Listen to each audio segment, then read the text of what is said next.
Hello students. Now today I will explain the next topic of SATs, that is a Venn diagram.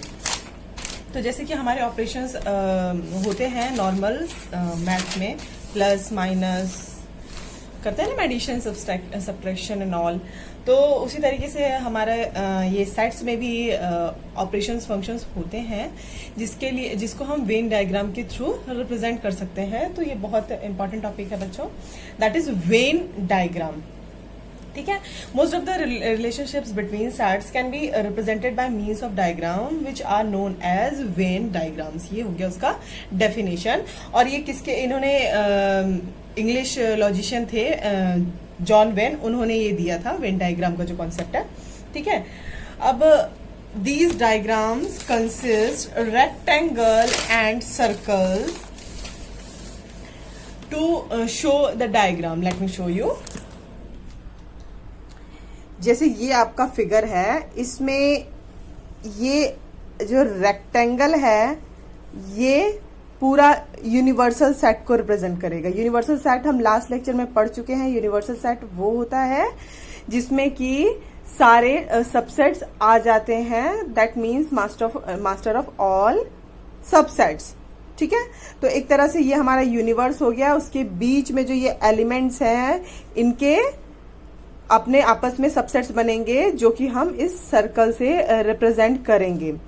ठीक है. Now अब मैं एक next example आपको दिखाती हूँ. See, it's figure 1.3 and this U is universal set is this and a circle A and the second one is B. This is the type of representation of Venn diagrams. इस तरीके से Venn diagram को हम represent करते हैं. इसमें क्या है, इस फिगर में U जो है यूनिवर्सल सेट आपका 1 2 3 4 5 6 7 8 9 10 सब के सब जो एलिमेंट होते हैं वो यूनिवर्सल सेट के अंदर आ जाते हैं. लेकिन हम सिर्फ और सिर्फ सेट ए की बात करें, देखिए ध्यान से, अगर सिर्फ और सिर्फ हम सेट ए की बात करें तो इसमें क्या क्या एलिमेंट आ रहे हैं. इट्स 2 4 6 8 10, ये ए के अंदर आ रहा है. ठीक है. ए जो ये सर्कल है, ये आउटर सर्कल, इसमें कौन कौन से एलिमेंट आ रहे हैं, तो 2 8 4 और 6 भी इसके अंदर आ जा रहे हैं. क्यों? क्योंकि जो बी का सबसेट है वो ए के अंदर है, तो 4 और 6 वाला जो एलिमेंट होगा वो भी ए के अंदर आ जाएगा. देखो. ठीक है. अब अगर हम 8 2 4 6 8 होता है हमारा, और बी क्या होता है, 4 6 आर सबसेट्स. ये पूरा जो है हमारा टोटल जो है यूनिवर्सल सेट कहलाएगा. और इसमें ए और बी इसके सबसेट्स हैं. ये रिप्रेजेंटेशन का तरीका है वेन डायग्राम के. ठीक है. इसमें बी देखो इसके इंटीरियर में है, सारे के सारे एलिमेंट बी का जो 4 और 6 एलिमेंट है वो ए के अंदर आ रहा है. दैट मीन्स ए का जो हम पूरा सेट बोलेंगे वो क्या होगा, 2 8 4 6 10 सब के सब ए के अंदर आएंगे. ठीक है. तो we can say that B is a subset of A. ठीक है. इसमें कोई आपको डाउट नहीं होना चाहिए, हम सबसेट पढ़ चुके हैं लास्ट लेक्चर में. इसमें बी सबसेट ए आप आराम से लिख सकती हो. क्यों? क्योंकि बी के सारे एलिमेंट ए में है. बी के एलिमेंट 4 और 6 हैं, वो ए में है. तो B will be subset of A. ठीक है. अब हम इसके ऑपरेशंस को कवर करेंगे. ठीक है. इसमें ऑपरेशंस क्या क्या होते हैं, जैसे हम नॉर्मल हमारी मैथमेटिक्स होती है उसमें प्लस माइनस मल्टीप्लिकेशन डिवीजन ये सब होता है. इसमें भी हम दो तीन तरह के ऑपरेशंस पढ़ेंगे जो कि हम सेट्स के ऊपर अप्लाई करते हैं. यूनियन, इंटरसेक्शन, डिफरेंस रूल, ये सब हम करेंगे. और उसको वेन डायग्राम के थ्रू हम कैसे रिप्रेजेंट करें वो मैं आपको बताऊंगी. ठीक है. तो अब हम सबसे पहले अपना लेते हैं यूनियन सेट. जैसे नॉर्मल हम मैथमेटिक्स में अगर हम 5 और 3 को प्लस करते हैं तो व्हाट इट विल गिव, 18, और इसको अगर मल्टीप्लाई करते हैं तो व्हाट इट विल गिव 65। ठीक है, तो ऐसे हम जो ऑपरेशंस हैं वो सेट्स के अंदर करते हैं। तो क्या होता है, अगर मैं आपको यूनियन सेट की बात करूं तो यूनियन सेट क्या होता है, let me show you. If we are taking a set A, suppose कोई भी सेट हम ए लेते हैं और एक सेट हम बी लेते हैं, ठीक है, कोई भी रैंडम सेट। तो अगर हमें इन दोनों का यूनियन दिखाना है, यूनियन मतलब एक तरह से आप प्लस समझ लीजिए, ठीक है, लेकिन हम प्लस करते नहीं हैं इसमें। अभी मैं आपको एग्जांपल्स के थ्रू समझाऊंगी कि हम इसमें सेट्स में यूनियन को कैसे अप्लाई करते हैं। तो एक सेट है हमारे पास और बी एक सेट है, तो अगर हम इसका यूनियन करेंगे तो इसको हम ऐसे रिप्रेजेंट करते हैं, ए यूनियन बी, ठीक है। और इसको कैसे पढ़ते हैं हम, ए यूनियन बी, ओके, ठीक है। अब मैं आपको इसको एक एग्जांपल से समझाती हूँ। लेट ए, इसमें तो हमने रैंडम ए और बी ले लिया था। अब मैं आपको इसमें बताती हूँ, अगर हम एक सेट ए ले लेते हैं जिसमें एलिमेंट होता है 2, 4, 6, 8, और एक सेट हम ले लेते हैं बी जिसके एलिमेंट्स है 6, 8, 10 एंड 12। तो इसका ए यूनियन बी क्या होगा, ए यूनियन बी क्या होगा। अच्छा, इसमें एक और चीज ध्यान दीजिएगा, जब हम चलिए पहले हम ये कर लेते हैं इसको। A union B will be equal to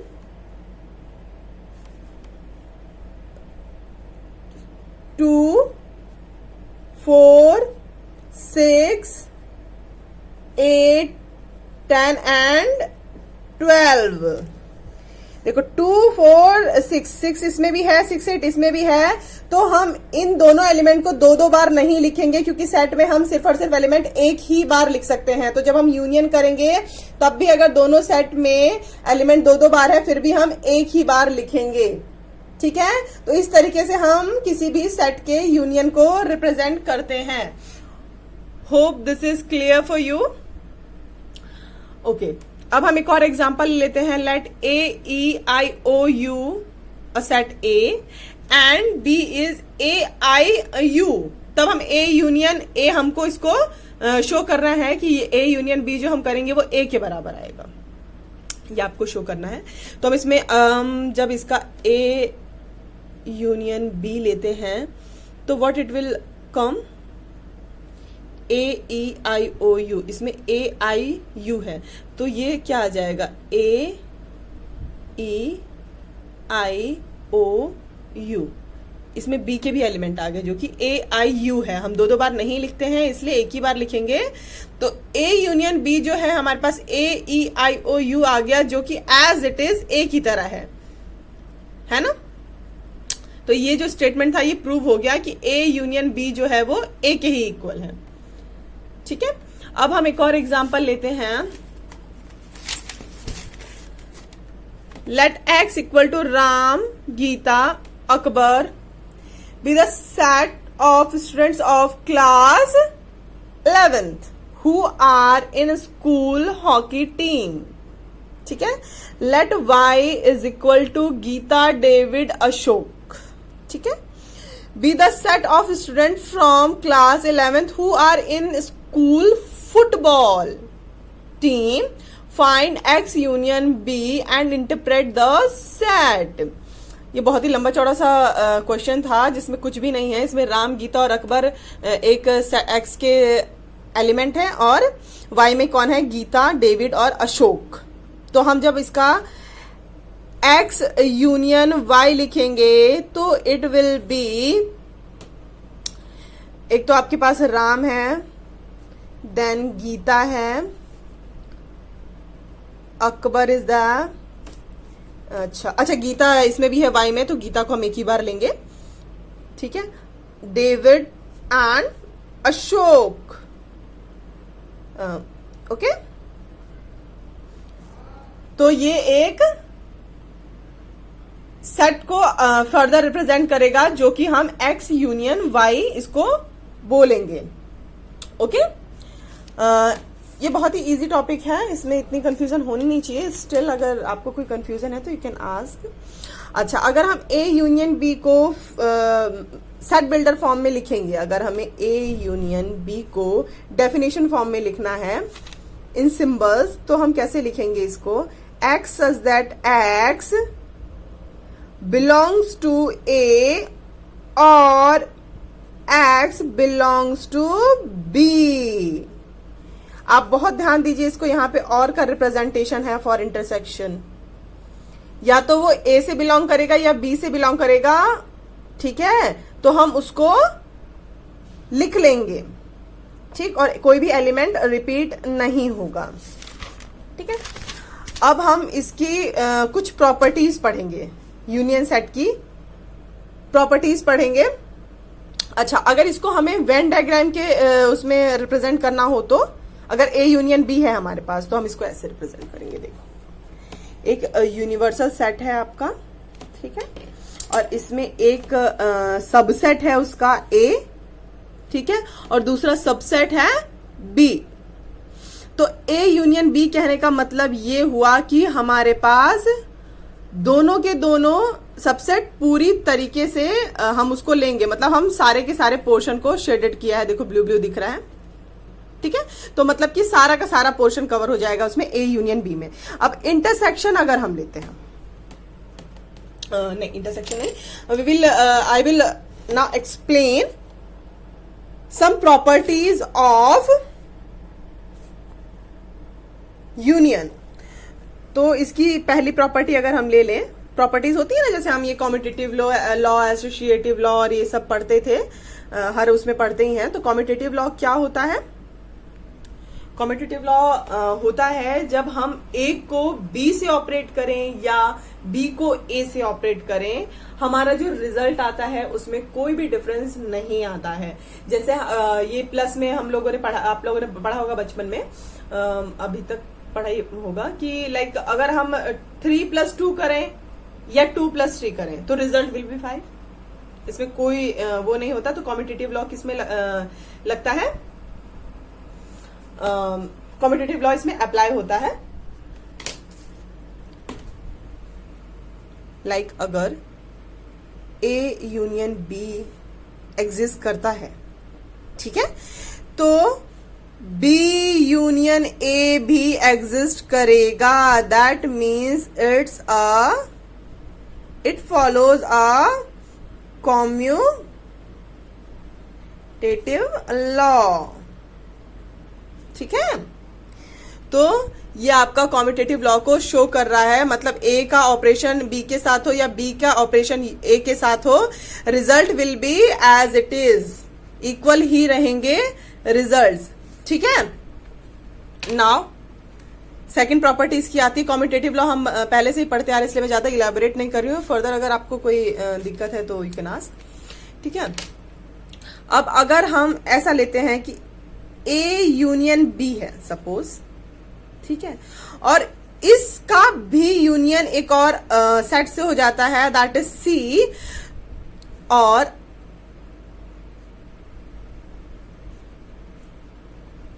B union सी हो जाए पहले और उसका यूनियन फिर ए से हो, तो रिजल्ट विल बी सेम। कहने का मतलब ये है कि ए और बी के पहले में ऑपरेशन कर लो आप, या फिर बी और सी के बीच में ऑपरेशन कर लो, तो result will be as it is. इसको हम एसोसिएटिव लॉ बोलते हैं, ये आप पहले भी पढ़ चुके हैं।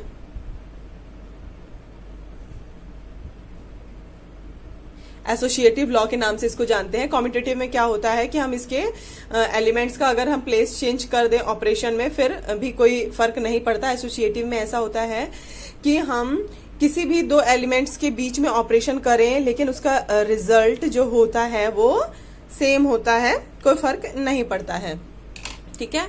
Now the third one is, ये आप थोड़ा सा आपके लिए नया होगा, ए यूनियन फाई। अच्छा, यूनियन को एक तरह से हम समेशन के रूप में देख रहे हैं, जैसे हम मैथ्स में देखते हैं, ठीक है। अब फाई क्या है, हम पहले पढ़ चुके हैं, द एम्प्टी सेट, कुछ भी नहीं होता है। तो वैसे भी हमारा जो हम प्लस में आइडेंटिटी जो होती है हमारी जीरो होती है ना, कि हम किसी के जीरो को किसी के भी साथ ऐड करें तो आंसर वही आएगा। तो A union v phi will always be equal to A. इस लॉ को हम क्या बोलेंगे? लॉ ऑफ आइडेंटिटी एलिमेंट ठीक है। लॉ ऑफ आइडेंटिटी एलिमेंट इसको बोलते हैं, जब हम जीरो इसमें प्लस करते हैं तब भी हम लॉ ऑफ आइडेंटिटी ही बोलते हैं प्लस में। तो इसमें हम अगर 5 ऐड करेंगे तो इसको लॉ ऑफ आइडेंटिटी एलिमेंट बोलेंगे, और 5 इज आइडेंटिटी ऑफ यू ऐसा बोलेंगे। ठीक है, मतलब लॉ ऑफ आइडेंटिटी एलिमेंट इसको बोला जाएगा। ठीक है, और 5 क्या हो जाएगा, is the identity of union, okay. ठीक है, तो इसमें यूनियन में इतनी दिक्कत नहीं आएगी ना, आपको क्वेश्चंस में इतनी दिक्कत आएगी। Now the second concept is intersection. Union के नाम से ही पता चल रहा था कि यूनियन हो रहा है, कि कोई चीज जुड़ रही होगी। इंटरसेक्शन क्या, हमें कुछ कॉमन निकालना है, ये भी नाम से रिप्रेजेंट हो रहा है कि इंटरसेक्शन लेना है। That means the intersection of set A and B is the set of all elements which are common to both A and B. ठीक है, अच्छा, इसका सिंबॉलिक रिप्रेजेंटेशन क्या होता है। अब हम किस पे आए हैं, आपके इंटरसेक्शन पे आए हैं। ठीक है, it is intersection of sets. Intersection of set, अगर हम एक सेट अगर हम लेट कर लेते हैं, जैसे यूनियन में किया था, एक सेट हम ए लेट कर लेते हैं और एक सेट बी लेट कर लेते हैं, तो इंटरसेक्शन को हम ऐसे रिप्रेजेंट करते हैं। This sign shows the intersection of two sets. ठीक है, the intersection of two sets A and B is the set of all those element which belong to both A and B. And ध्यान रखना बेटा, and उसमें क्या था, union में और, इसमें एंड है। इसको हम अगर जो उसमें हम रिप्रेजेंट कर रहे थे सिंबल्स में, तो इसमें अगर हम सिंबल्स में रिप्रेजेंट करेंगे तो इसको ऐसे रिप्रेजेंट करेंगे, ए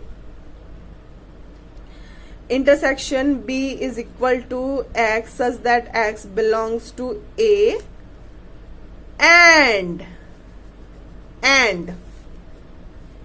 x belongs to b। And आ जाएगा यहाँ पे। इसको मैं आपको एग्जांपल्स के थ्रू समझा देती हूँ। जैसे ये हमारे एग्जांपल थे, इसमें क्या था, एक हमारा a सेट था 2 4 6 8 और b क्या था 6 8 10 एंड 12। तो इसमें यूनियन क्या लिया था हमने, इसको। अब इंटरसेक्शन जब हम लेंगे इसका, a इंटरसेक्शन b अगर हम लेते हैं तो क्या होगा, इसका इंटरसेक्शन जो दोनों के दोनों सेट में कॉमन होगा, दैट आर 6 एंड 8। 6 और 8 दोनों में ही कॉमन है, तो यही जो होगा ए और बी का इंटरसेक्शन होगा। ठीक है, अगर हम इसमें लेंगे तो इन दोनों का इंटरसेक्शन हो जाएगा ए आई यू। ठीक है, आपको जैसा कि दिख रहा है, it's clear visible. A union B है, तो इसका इंटरसेक्शन अगर हम लिखेंगे तो ऐसे लिखेंगे, intersection B is equal to A I U. Why it is so, क्योंकि वो ए में भी है और बी में भी है। ये भी बहुत इजी है बेटा, इतना कोई कंफ्यूजिंग नहीं है। स्टिल अगर आपको कोई दिक्कत हो तो। अच्छा, ये राम गीता और हमने ये अकबर वाला जो किया था, इसमें इंटरसेक्शन क्या हो जाएगा, ऑब्वियसली गीता। ठीक है, अब अगर इसमें ऐसा होता है कि बी जो है ए का सबसेट हो जाता है, तो A intersection B will equal to B. जैसे अगर इसका एग्जांपल मैं ले लूं, अगर एक सेट ले लेते हैं, लेट कर लेते हैं, ए इज इक्वल टू 1 2 3 4 5 6। ठीक है, 8 9 एंड 10। एक हमने एक सेट ले लिया ए, दिस वन, और बी हमने क्या ले लिया 2 3 5 एंड 7। अब ए इंटरसेक्शन बी अगर हमें लेना है, ए इंटरसेक्शन बी लेंगे तो क्या हो जाएगा, 2 3 और 5 7 ही हो जाएगा ना। ऑब्वियसली यही कॉमन एलिमेंट्स है जो कि बी के इक्वल हो जाएगा। That means B is a subset of A, आराम से लिख सकते हैं। अगर बी के सारे एलिमेंट ए में हो तो बी ए का सबसेट हो जाता है, ये हम लास्ट लेक्चर में पढ़ चुके हैं। ठीक है, अब इंटरसेक्शन को अगर हमें सिंबॉलिकली रिप्रेजेंट करना है तो हम इस तरीके से करेंगे, मैंने बता दिया। ठीक है, और अगर इसको फिगर वेन डायग्राम, जो हम वेन डायग्राम पढ़ रहे थे, उसका वेन डायग्राम ये होगा बच्चों। ए एक हमारे पास सबसेट है, एक बी सबसेट है, उन दोनों का इंटरसेक्शन जो कॉमन पार्ट होता है, जो कॉमन एलिमेंट्स होते हैं वो होता है। तो वेन डायग्राम में हम इसको ऐसे रिप्रेजेंट करेंगे। ओके, नाउ अगर हमारे पास कोई सेट ए ऐसा है, सपोज 1 2 3 और बी है 4 5 6, ना तो ए के एलिमेंट बी में है ना बी के एलिमेंट ए में है, तो ऐसे सबसेट्स को डिसजॉइंट सेट बोलते हैं और उसको ऐसे रिप्रेजेंट करते हैं। डिसजॉइंट मतलब कोई भी पार्ट इनका आपस में ना तो टच करेगा, ना ही कोई कॉमन पोर्शन इन दोनों का आएगा। अच्छा, अब हम इसकी प्रॉपर्टीज पढ़ लेते हैं। ठीक है, अब हम इसके इंटरसेक्शन की कुछ प्रॉपर्टीज पढ़ लेते हैं। जैसा कि हमने अभी यूनियन में पढ़ा था, उसमें क्या था, फर्स्ट कॉम्यूटेटिव लॉ था, इसमें भी कॉम्यूटेटिव लॉ अप्लाई होता है। मतलब अगर ए इंटरसेक्शन बी आप करते हो तो it will be equal to B intersection A. अच्छा, कॉम्यूटेटिव लॉ और एसोसिएटिव लॉ में कोई प्रॉब्लम है बेटा तो आराम से आप पूछ लेना, इसको मैंने इतना इलेबोरेट नहीं किया क्योंकि ये पहले से आप पढ़ते आ रहे हैं। ठीक है, ये कॉम्यूटेटिव लॉ हो गया। अब सेकेंड इसका है, यहां पे इंटरसेक्शन है।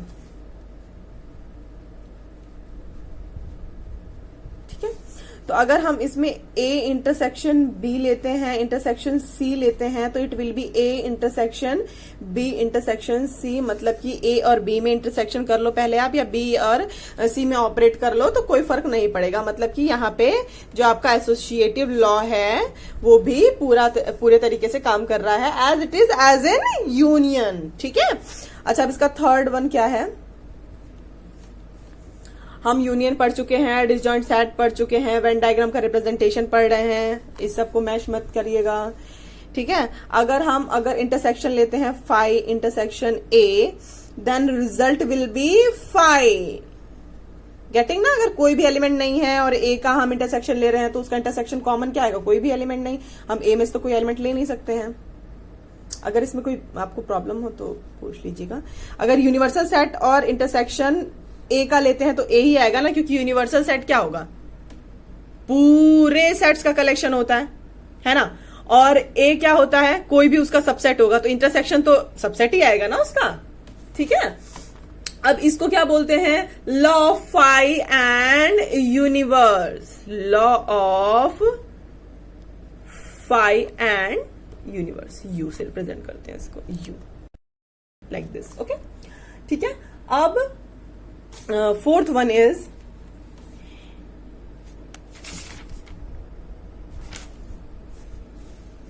ए intersection A is equal to A और ए का अगर हम कॉमन लेंगे तो ए ही आएगा ना। जैसे अगर 1 2 है ए में तो उसका अगर ए का 1 2 ही कॉमन रह जाएगा। ठीक है, इसको क्या बोलते हैं, आइडेम्पोर्टेंट लॉ,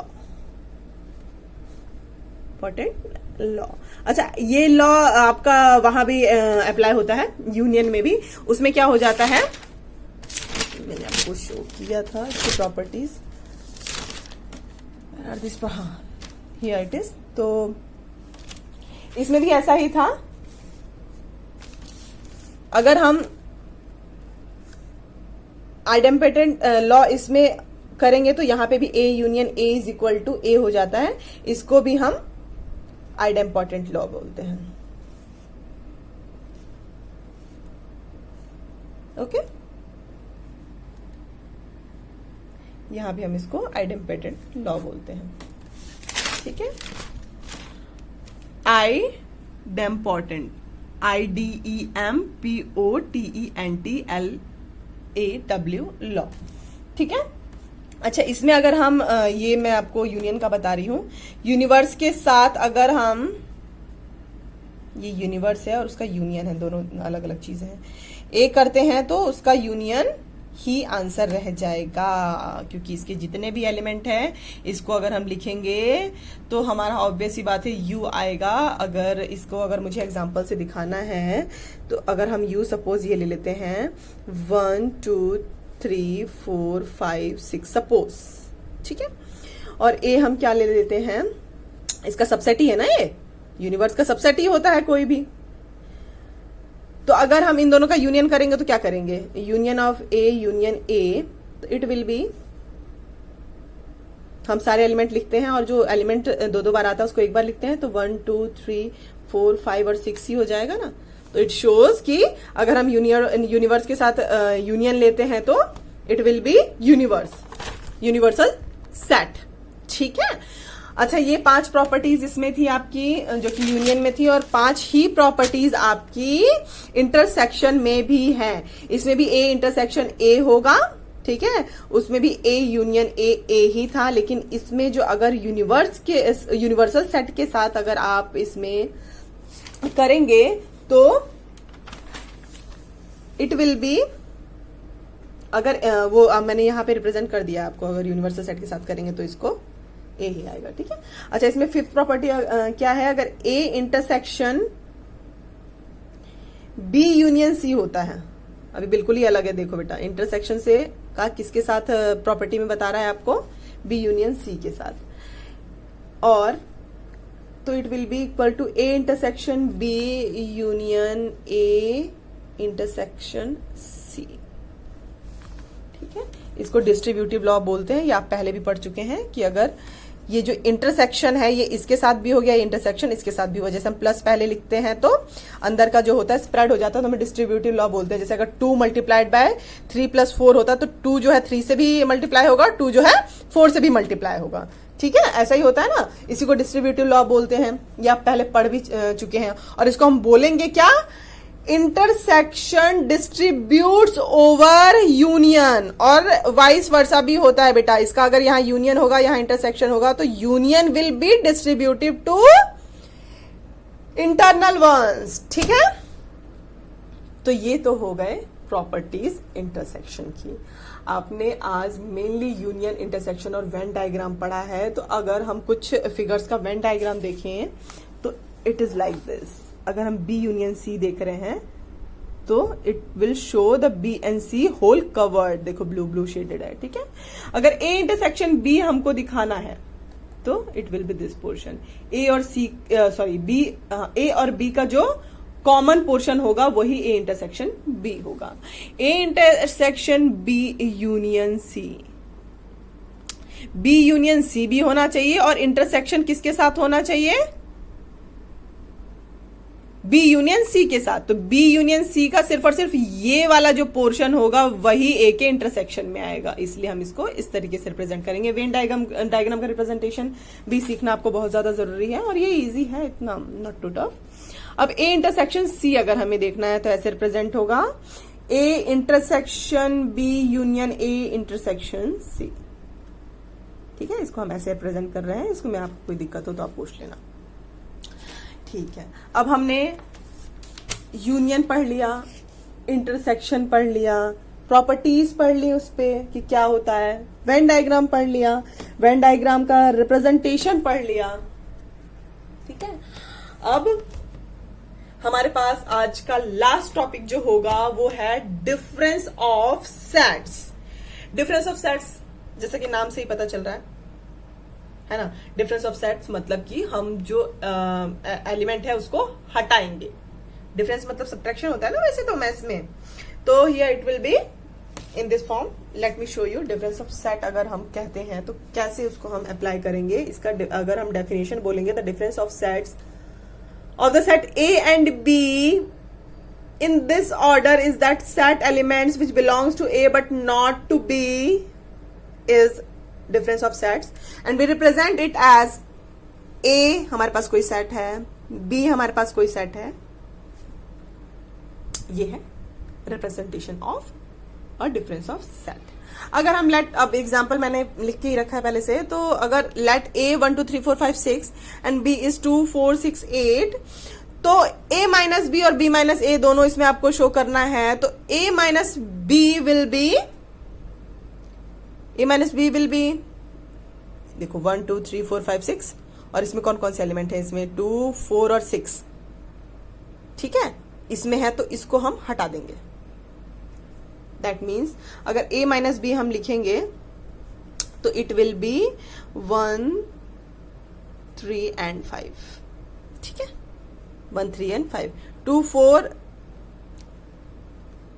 6 8, 2 4 6 को हमने हटा दिया। अच्छा 8 भी हम नहीं लिख रहे हैं, ठीक है, सिर्फ और सिर्फ इसमें से इसके जो एलिमेंट्स है उसको हटाना होता है। उसमें कोई एक्स्ट्रा एलिमेंट है तो we will not cover that. अगर 8 इसमें देखो एक्स्ट्रा एलिमेंट है बट इसको हम नहीं टच करेंगे, हम उससे कोई मतलब नहीं, क्योंकि सिर्फ और सिर्फ ए में जो बी के एलिमेंट है उसको हटाना है, ठीक है।